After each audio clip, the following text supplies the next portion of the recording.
Hello, guys. We're going to be interviewing MapleTakes today, or, as some call him, Mike from CA. He is a Canadian Twitch streamer, but he's also an activist. He's very politically active, and we're going to interview him as episode 2 of Las Factivistas. So, Mike, do you want to dox yourself for everyone and give them a little background on you? Yeah, for sure. So I'm Mike. I'm MapleTakes on Twitch and YouTube and all of the other socials. I'm a political commentator streamer from Canada. I've been streaming in earnest for about a year and a half-ish. How did you, get activated? Is this like something that you got interested like as a kid in your history class? Is this like from your mom, or how did you get to where you are right now? Yeah, for sure. So, both my parents were conservatives. So it wasn't from my parents. I grew up very, very poor. And I think when you grow up with nothing and you can start to analyze the reasons that people are kept in situations like that and why people have nothing, that's it. I've pretty much been politically active since I was in high school.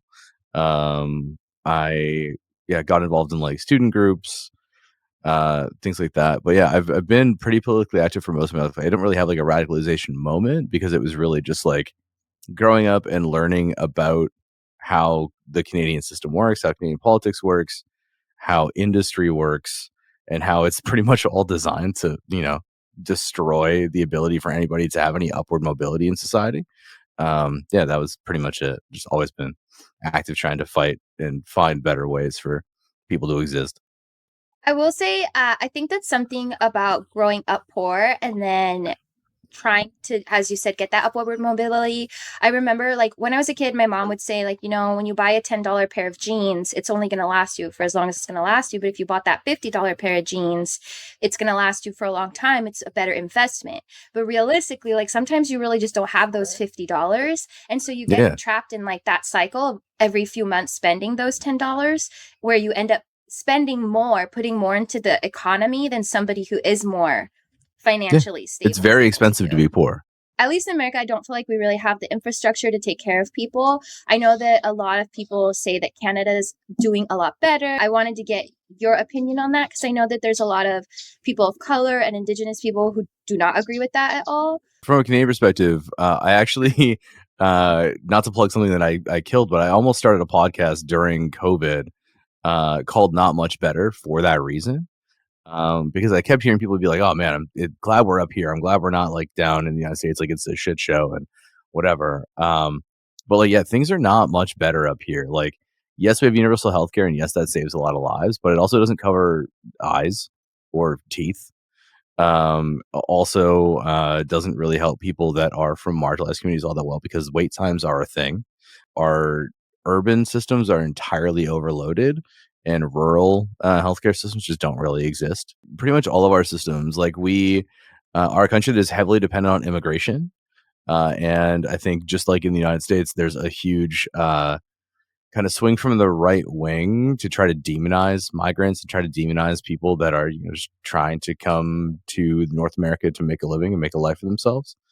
And a lot of our systems are just not well designed. We don't have enough housing for the people that we are allowing to immigrate to the country, and people are blaming migrants for a housing crisis when the reality is that the problem is the thing it is everywhere. It's the commodification of housing, the commodification of basic human needs, and the profit motive being the only thing that drives any kind of development. I know that you guys have just moved back to the city, and you are saying it's overloaded there as well. So are the wait times as bad, or is it that you're able to get in, but then for more extensive care, it's more difficult? So for things that are preventative or things that are routine medicine, it can be a while to get things booked.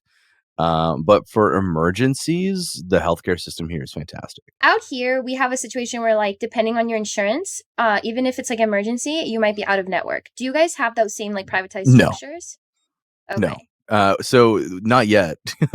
Unfortunately, we have premiers in 2 of our provinces that are actively pushing for a private option for healthcare.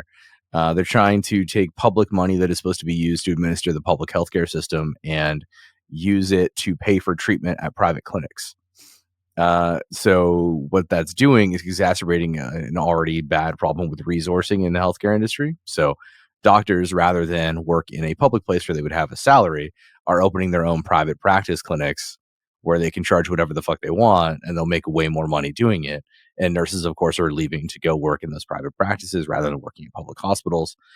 So it's really like a massive drain on the public healthcare system, because what they're doing is allowing you to get your procedures partially covered or paid for. So whatever the coded number is for whatever the cost would be for a procedure, public insurance will still cover that amount at these private clinics. It's a massive, massive problem because you have things like doctors overcharging for procedures and then partnering with predatory loan companies to be like, well, your insurance will cover this amount, but this extra $3,000, if you can't pay it, we know somebody who has $3,000 that they can lend it to you at like 15% interest. Yeah, so Right. that's actually really similar to what happens out here with like co-insurance and deductibles and co-payments. And like, for example, my insurance is technically covered through my job, but I still have to pay a certain amount. Yeah. So the 200 whatever that I'm spending, my job is also spending either that much or more. So we're like splitting it. And then when I go to the doctor, if it's private care, sorry, if it's a general practitioner who's going to do like internal medicine, like general care, like I have a cold or whatever, that'll be like $20 copay. And then if I want to see a specialist, it'll be like a $50 copay. And then once the procedure's done, then it goes into the the deductibles and the co-insurance. It's very complicated and convoluted. Yeah. And I used to work in the medical field, and it's something that I would always say is like, if it's confusing for us in the field, how is a patient going to understand this? And to be spending so much money yourself to then still have to spend more money after the fact, it really is inherently an infrastructure problem. So I know that before you started doing Twitch, you had mentioned to me before that you were kind of being scouted for like a political position or role, like for running for do you have could you talk about that a little bit? I know you turned it down and you didn't go through with it, but I do also want to see how you made that decision and also how it's played into what you have been able to do here on Twitch. I have been a member of the NDP party in Canada for like most of my adult life. It's the only party that even remotely aligns with the way I think things should work here. So when in New Brunswick, the NDP has no foothold whatsoever. Like they do not hold a seat in the provincial parliament in New Brunswick. And they do not, I believe, hold a single riding federally and never have in that province.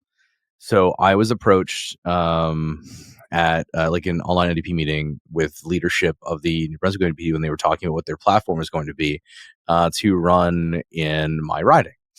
But what they want to do, and what a lot of parties do in Canada, is they run what they call paper candidates. So they were like, oh, we want you to run, we want you to go, we want you to campaign, but any money you generate is not going to you. You're not going to get elected. Like, we know you're not winning your race, but we want you to fundraise and talk with the NDP platform so that maybe the NDP leader can win his seat.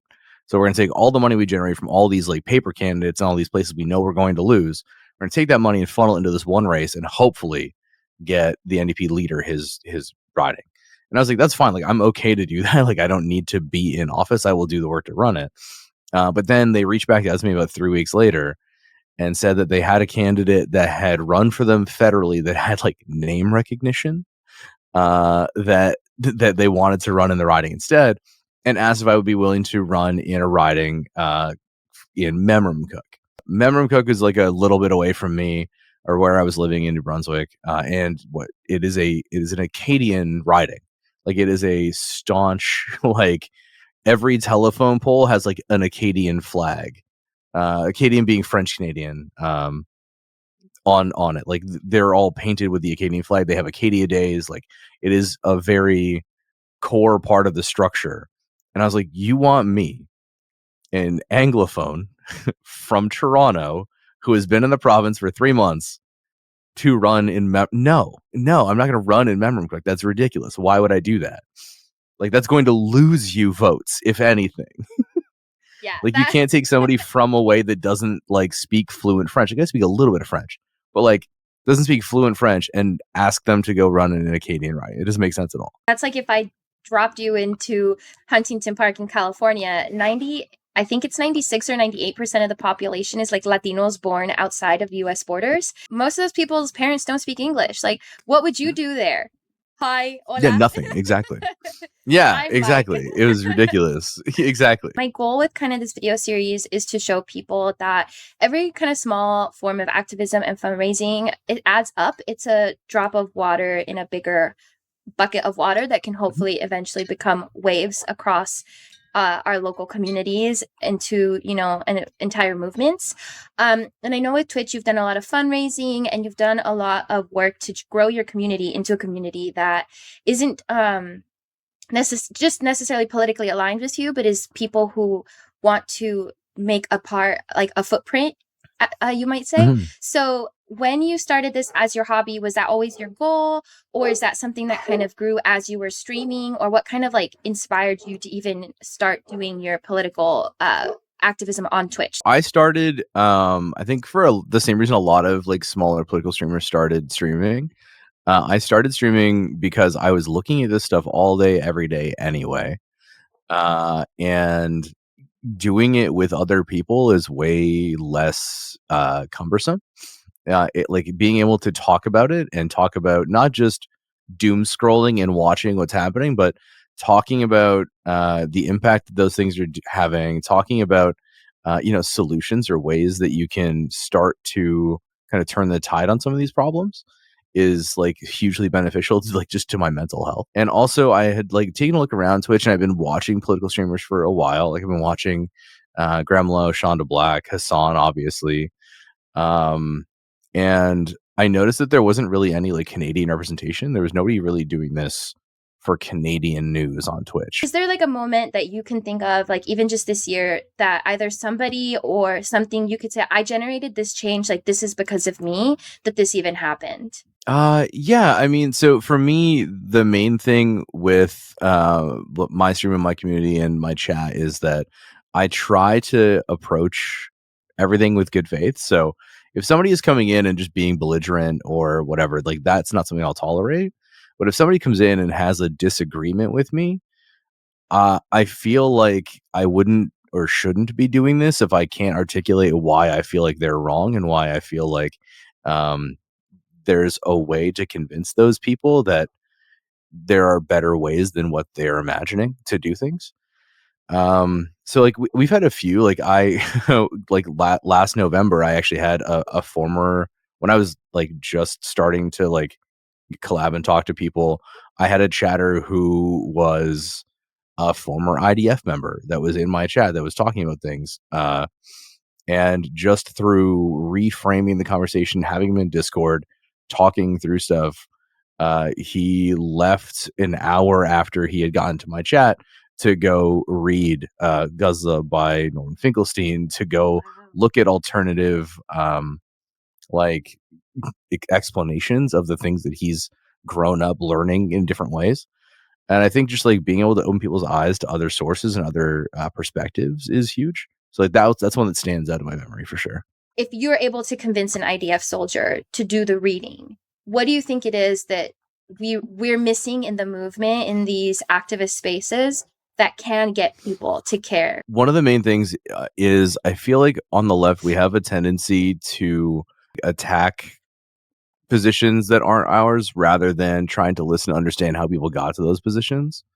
So I think like my background in tech like actually helps a lot with this because most of my job is looking at complex problems and trying to identify like ways to solve them. So I take that same approach when I'm talking to people, and I think that's one of the ways that you can activate people and help people care is understand why they don't care. Right? Like it doesn't have a material impact on you, but it kind of does actually. Like you have to understand that like all of these struggles are the same. Like they're different people, they're different like root causes at the time, but the struggles are all the same. Like it's indigenous people, indigenous groups fighting back against colonialism in almost every case. And it a lot of it boils back to the phrase like there is no war but class war. A lot of the issues are things that people are being distracted with to ignore the fact that there is a group of people that basically control all of our systems and utilize all of these systems to extract as much wealth as possible from the poorest people possible. It's a system built entirely on exploitation, and people need to understand that those are all shared struggles, right? Like Chris Smalls talks a lot about like when organizing, you have to find the traits that are common amongst people and use those. So there are people in the ALU that are Democrats, that are Republicans, that are independents, but they all rallied around the fact that workers need better rights, right? And if you can find those inflection points, you can find those things, those commonalities that people have. Makes it a lot easier if you can make it personal for people to get them to care about things. Every video I get, it's either like dogs being euthanized because there's no space, backyard breeders selling more dogs, the things that are going on in Palestine, all these videos just constantly on my feed. And I'm like, this isn't dopamine for me. And then realizing that what my feed is reflecting is not on everyone else's feed. They're not seeing these things. How do you sort of kind of toe the line between getting people to be aware of everything that's going on without also alienating people and kind of getting them to feel, oh, I can't look at that. I can't deal with that. Like, this is too hard. It's too much. So I think there's a couple of problems. One is the responsibility of large tech companies to actually stop suppressing voices that are speaking about the oppressed. It's a pipe dream that they're going to actually stop doing that. So one of the things we need to look at in leftist spaces especially is like the decentralization of those kinds of like technological movements. So looking at things like Blue Sky as an example, the underlying systems behind Blue Sky is like a decentralized system for social media that can be utilized. And I think there should be probably people working on a leftist startup of something to do something with decentralized data networks. A lot of it is just like tech companies don't want people to think about this because this doesn't encourage people to shop or to do the things that social media is trying to drive people to do, right? Do you remember the movie Wall-E that Disney came out with like in Yeah, the I early love that 2000s? movie. Yes. It's so funny how our media shows us what it is that like they think the future is going to be. How are we so self-aware? And yet here we are. It feels like it's still the same amount of people trying to do something, but the loudest voices are the ones being like, go watch the new Disney movie. How do you find even that balance like in your own personal life of like, should I go see Moana 2 or does that mean all my fundraising efforts and all my protesting efforts are nothing? I feel like as long as you are honest with yourself of what you're doing, you are conscious of what you're consuming, and you try to limit, obviously, what you're consuming from bad places, and you try to find the best alternatives for things that you're trying to consume or that you have to consume. I think that's all you can really do. That's what I try to do. Like I try to keep up with boycott lists and make sure that I'm like conscious of where the things that I'm buying are coming from. This is not a plug because I'm not sponsored, but because you did mention boycotting, there is an app, and I met the creator recently. It's called Boycat. He created this app because of like the BDS movement and because of all the boycotts that are happening to kind of help people like, hey, I really want to buy this thing on Amazon. And then this app's like, no, but you could find it here. It has a campaign even for Congo, as well as Palestine. So I just wanted to plug them real quick, just That's because you awesome. mentioned it. I just installed the extension. That's great. How have you seen boycotts and the efficacy of boycotts in just what you do or your day to day, or even just in Canada? Boycotts absolutely work. That's how Rhodesia stopped existing. That's how apartheid South Africa was dismantled. It's one step. Obviously, we don't just need boycotts. We also need divestment. We need sanctions. But boycotts themselves are absolutely effective. McDonald's is bringing back like the dollar menu to try to attract people to come back, right? Starbucks has a list of like cheaper drinks now. Like they're desperate to try to get people to come back. Boycotting is not only effective, but it also gives you an opportunity to discover more local things if you don't do that normally. It encourages people, I think, to be more mindful about what they're consuming and where they're consuming it from. And it helps discover more local businesses and put more money back into local economies and stuff as well. Do you feel that with all that, like all the stuff you've done on Twitch, all your political activism, do you feel that you've made any kind of connections like with your parents, with your cousins, with whoever, like your friends in your life? Have you had those moments in your life where you could be like, my mom was really super against XYZ, and now because of everything I've been doing and all the work I've been doing, they might still be conservative, but they're conservative light? My mom completely switched gears and started voting NDP when she realized that I was more informed than she was, and she actually started listening to me.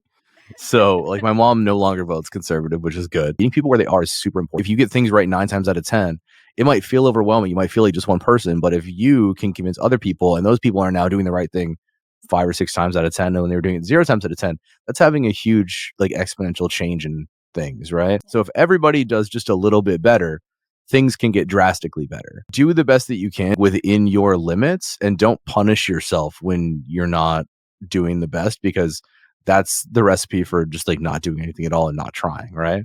So as Yeah. long as we're all trying, as long as we're all doing the best thing that we can make things incrementally much, much better. Do you have anything that you feel has like brought you hope, that's given you a reason to feel motivated to keep going? I've been like aware of and cognizant of what's going on in Gaza for a long time because I had a really good prof in university that taught me about it. And I've never seen so much popular support for marginalized groups, for people in Palestine, as I've seen in the last 15 months. And I think not only that, but looking at the impact that those protests have had in countries like Spain and Ireland, where they are now recognizing a state of Palestine, which was not even a pipe dream 2-3 years ago, right? I think seeing that impact and seeing other places start to move the needle a little bit, like America is obviously going to be like the last one to do it because they're incredibly resistant to anything that is not profit motive driven, right? And it's profitable for them to keep selling weapons to people, even if they're using them to kill children. They don't care because they're making money. But seeing students be on the right side of history again, seeing the encampments, seeing universities start divesting from Israeli weapon systems companies, seeing Canada stop selling weapons directly to Israel. These are like huge steps that would have been unthinkable, and that's progress. Do you have advice for chat of something you could tell them, like, if you're feeling kind of down, here's something that you can do, that you can activate, something you want to plug? Volunteer locally, do something locally. Helping people in your community is incredibly beneficial, not just to them, but also to you. Go volunteer at a soup kitchen, go volunteer at a community cupboard, community kitchen, things like that. And you will not only will you feel better because you are actually doing something tangible, but also those are places where you can have conversations with people and interact with people. And while you might not have all of the same views or share all the same views, you are helping people, and they will see that somebody with your views is helping people.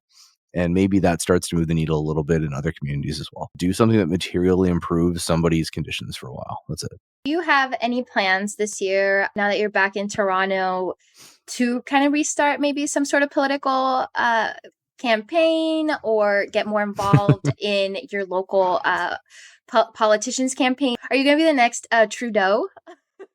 Dear God, no. One of the main things I want to do is there's a group in Toronto called the Bike Brigade. And what they do is essentially they go out to local food banks and they collect boxes that are for people that are not capable of getting out to food banks themselves, but are in need of their services. And they deliver them all over the city on bikes. Is it like I bicycles, or like yeah. No, motorcycles? like bicycles. Yeah, Oh. no. Picturing you in like Just a imagine biker like burly jacket biker dudes. Yeah, with like no, spikes. no. I want to use my platform now that it is growing a little bit to have representatives on from more of these groups. In the next little while, I'm going to have somebody from the CSRA in the Canadian Socialist Rifle Association is going to be on stream to talk about what that organization is, what it does, the importance of mutual aid, things like that. I will probably end up door knocking for Matthew Green and other like NDP people that I actually agree with in the NDP Socialist Caucus. So trying to push more progressive legislation or more progressive policy ideas into the mainstream of the party, things like that. So I don't think I'm going to be like the face of the NDP at any point in time, where I don't know that I'll be running locally, because there are a lot of really good qualified people on the ground here that are already doing the work. But like I will help any way I can. So I'm going to door knock. I'm going to phone bank, do all of that stuff. Bike Pirates is another really cool one that isn't so much a political organization as it is just like a mutual aid org. And what they do is teach people how to fix their own bikes. A lot of people, their only mode of transportation in the city is their bike, right? So it's kind of a lifeline for a lot of people. So Want to get back involved doing more stuff like that. I'm starting to lose my light, so I'm not going to take up too much more of your time. It's getting dark, but Yeah, no I worries. really appreciate you taking the time to chat. I think this has been, really positive. I think it's really optimistic of goals for the future. I hope that whoever sees this feels the same way and we can get some people motivated. I was wondering if do you know the numbers of how much you were able to fundraise, or just a list of everybody you fundraised for last year? We raised just from my stream for Creators for Palestine a little over $1,000.